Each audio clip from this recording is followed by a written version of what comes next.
देखिए सबसे पहले श्रेणी संयोजन आता है, सीरीज कॉम्बिनेशन। और आपको पहले तो ये पता ही है कि एक एक करके सारे कैपेसिटर इस तरह से जुड़ते चले जाते हैं, है ना। ये C1 कैपेसिटेंस है, ये C2, ये तीसरा कैपेसिटर है, C3 कैपेसिटेंस है। इसको आवेश स्रोत से जोड़ना है और लास्ट वाले को अर्थ कर देना है। यही कहानी आपको जो है वो यहाँ इन्वर्टेड कॉमास में लिखनी है और ये परिभाषा बन जाएगी कि अगर पेपर में आता है कि श्रेणी संयोजन क्या होता है। तो ये लैंग्वेज चूंकि लंबी है इसलिए मैं यहाँ पे नहीं लिख रहा हूँ, लेकिन मैं जो बोलूंगा वही मान लीजिएगा, वही आपको अपने नोट्स में लिखना है। ध्यान रखिए, यदि यदि करके शुरू हो जाएगा। प्रथम कैपेसिटर की पहली प्लेट को आवेश स्रोत से जोड़ें और प्रथम कैपेसिटर की द्वितीय प्लेट को दूसरे कैपेसिटर की पहली प्लेट से जोड़ें तथा दूसरे कैपेसिटर की दूसरी प्लेट को तीसरे कैपेसिटर की पहली प्लेट से जोड़ें और इसी प्रकार जोड़ते जोड़ते अंतिम कैपेसिटर की दूसरी प्लेट को अर्थ कर दें, पृथ्वी से जोड़ दें। तो इस तरह का जो संयोजन है उसे हम श्रेणी संयोजन कहते हैं। अगर आप जैसे लिखा हुआ देखेंगे, इसको कहीं बाद में पढ़ेंगे तो आप कंफ्यूज हो जाएंगे, किसकी पहली, किसकी दूसरी, किसकी पहली, इस तरह से प्लेटों के चक्कर में कंफ्यूज हो जाएंगे। तो इसी डायग्राम को समझते हुए बस लैंग्वेज आप लिखते जाइए और वही परिभाषा जो है श्रेणी संयोजन की बन जाती है जाकर के। तो उसे हम यदि ऐसा ऐसा ऐसा है जोड़ दें तो ऐसे संयोजन को श्रेणी संयोजन कहते हैं। बस ये आएगा अगर पेपर में श्रेणी संयोजन क्या होता है तो आपको ये परिभाषा और डायग्राम बना करके लिखना पड़ेगा। ठीक, अब बात आती है इसमें विभवांतर कैसे कैसे होंगे। तो आप देखिए, इसका विभवांतर जैसे मान लिया सपोज V1 है, इसका विभवांतर V2 है, इसका विभवांतर V3 है। विभवांतर जो है टोटल अगर हम इसमें देखें कि सिस्टम पे तो वो V है। तो अब आप यहाँ पर देखिए कुल विभवांतर जो होगा वो V1 और V2 प्लस V3, विभवांतर जो है स्केलर क्वांटिटी सीधे ऐड हो जाती है। तो इसलिए जो है कुल विभवांतर जो है V1 plus V2 plus V3 होगा। यही इस आर्टिकल की की पॉइंट है। मतलब कहने का यह है कि टोटल विभवांतर V is equal to V1 plus V2 plus V3 होता है। ठीक है ना, यही हमें अप्लाई करना है। अब इसमें ध्यान रखिए V1 V2 V3 की वैल्यू डालनी है, तो इसीलिए हम वही निकालना यहाँ पे शुरू करते हैं। तो यहाँ पर देखिए प्रथम कैपेसिटर के लिए, प्रथम संधारित्र के लिए तो ये formula Q is equal to CV होता है। तो Q अच्छा is equal to C1 V1, ये इस तरह से हुआ। यहाँ से V1 इज इक्वल टू जो है वो आपका Q बाई C1 आ गया।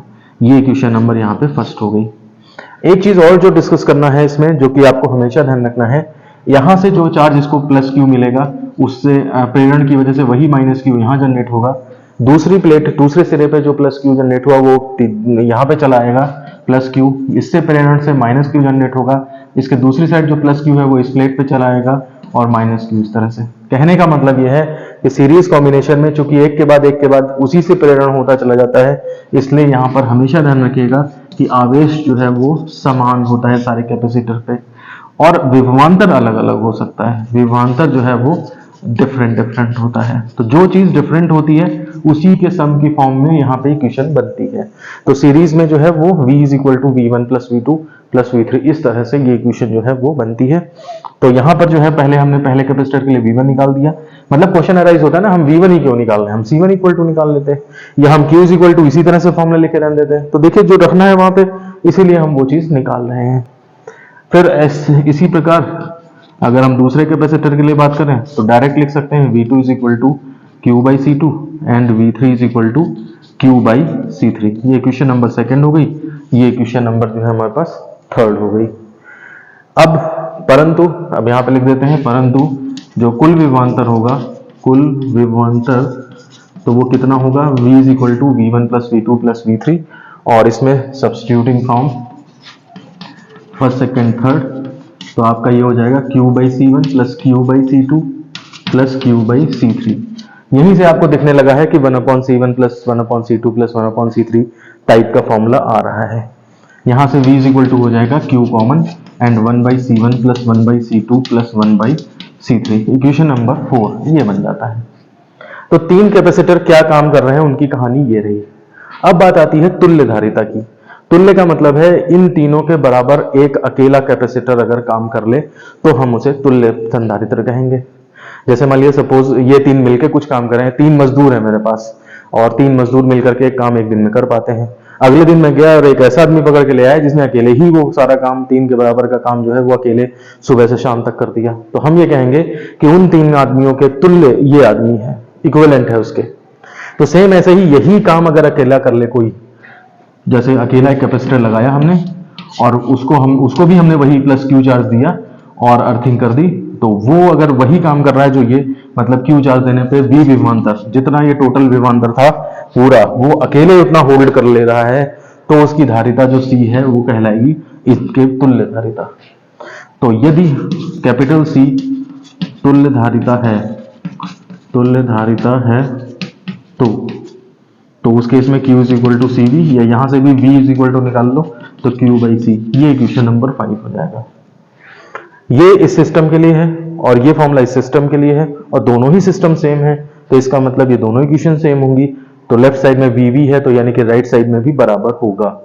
तो फ्रॉम 4 and 5 ये हमारा Q by C is equal to Q bracket में 1/C1 plus 1/C2 plus 1/C3, Q से Q कैंसिल हो गया, तो ये हो जाएगा 1/C is equal to 1/C1 plus 1/C2 plus 1/C3। इस तरह से जो है ये आपका श्रेणी क्रम में जो है तुल्य धारिता का फॉर्मूला जो है वो निकल के आता है। अब आप अपनी प्रीवियस नॉलेज से जानते होंगे कि इसके बारे में कुछ अगर हम मुख्य बातें बताना चाहें आपको, तो पहली तो बात ये हो सकती है कि तुल्य धारिता होगी कितनी, तो C1 C2 C3 में जो सबसे कम है उससे भी कम होती है। ये लाइन यहाँ पे याद रखना कि यहाँ पर जो तुल्य धारिता होती है वो लोअर देन द लोएस्ट होती है, ठीक है ना। यानी कि अगर हमारे पास 2 माइक्रोफैरड, 3 माइक्रोफैरड, 4 माइक्रोफैरड ये 3 कैपेसिटर हैं और इनको हमने श्रेणी क्रम में जोड़ा, तो हमारा आंसर जो है वो 2 से कम आएगा, सबसे छोटे से भी छोटा आएगा। तो अगर ऑप्शन आपके पास क्वेश्चन आता है और ऑप्शन में आपके पास फर्स्ट, सेकंड, थर्ड, फोर्थ इस तरह से हैं, और 2 ऑप्शन आपके पास ऐसे हैं जो कि 2 ओम से ज्यादा, 2 माइक्रोफैरड से ज्यादा हैं, चौथे में कोई नहीं है, तो चांसेस बनते हैं कि पहला अगर 2 माइक्रोफैरड से कम है तो हो सकता है वो हो। और अगर तीनों ही बड़े हैं 2 माइक्रोफैरड से और ये जो अलग छोटा है 2 माइक्रोफैरड से, तो फिर तो पक्का पक्का यही आंसर होगा। तो इससे थोड़ा सा अंदाजा भी लग जाता है जब हम किसी क्वेश्चन को सॉल्व करते हैं। और दूसरी एक चीज कभी कभी पूछी जा सकती है, नोट नंबर 2 में हम उसे लिख लेते हैं कि इस कॉम्बिनेशन का यूज कहां करा जाता है। तो देखिए, जब आपको जो है वो चार्ज तो फिक्स्ड चाहिए लेकिन हैवी वोल्टेज चाहिए हो, ठीक है ना, जब आपको आवेश को उच्च विभव पर स्टोर करना हो तो हम ये कॉम्बिनेशन यूज करते हैं। देखिए, आवेश उतना ही रहेगा लेकिन विभवांतर जो है वो ज्यादा हो जाएगा। तो इसका प्रयोग तब करते हैं जब आवेश को उच्च विभव पर स्टोर करना हो। तो ये था आपका श्रेणी का संयोजन। फिर से देख लीजिए, पहले डेफिनेशन लिखनी है, उसके बाद आप देख लेंगे कि V equal to V1 plus V2 plus V3 है, तो हर एक कैपेसिटर से V1 V2 V3 निकाल के वापस इसी में रख देंगे। फिर C अगर तुल्य धारिता है तो उसके लिए भी ऐसा ही फॉर्मूला, जैसे V इक्वल टू समथिंग बनाया है तो उसके लिए भी V equal to something formula बनाएंगे और तब उसको कंपैरिजन करके आपका ये फॉर्मूला डेवलप हो जाएगा। इसमें यह है कि जो तुल्य धारिता होती है वो सबसे छोटे वाले से भी छोटी होती है, तो इसलिए जो है वो आपको न्यूमेरिकल करने में थोड़ी आसानी होती है। न्यूमेरिकल आसान मतलब आंसर भी एक तरह से चेक हो जाता है, कितनी वैल्यू आ रही है। 2, 3, 5 का है तो 2, 3, 4 का है तो 2 से कम आंसर आना चाहिए, तो थोड़ा इस तरह से हेल्प मिल जाती है। तो वाइवा में भी इसके बारे में पूछ लेते हैं, फॉर्मूला लिखने के लिए भी कह दिया जाता है वाइवा में कि श्रेणी कॉम्बिनेशन का क्या तुल्य धारिता होती है, फॉर्मूला लिखिए। अब आप ये लिख के रखोगे, वो एग्जामिनर जरा सा वो आंखें दिखाएगा आपको क्या यही होता है, तो आप तुरंत बदल दोगे, नहीं सर वो C1 C equal to C1 plus C2। तुरंत एग्जामिनर समझ जाता है कि बच्चे में कॉन्फिडेंस नहीं है, इसका मतलब इसे सही से फॉर्मूला याद नहीं है।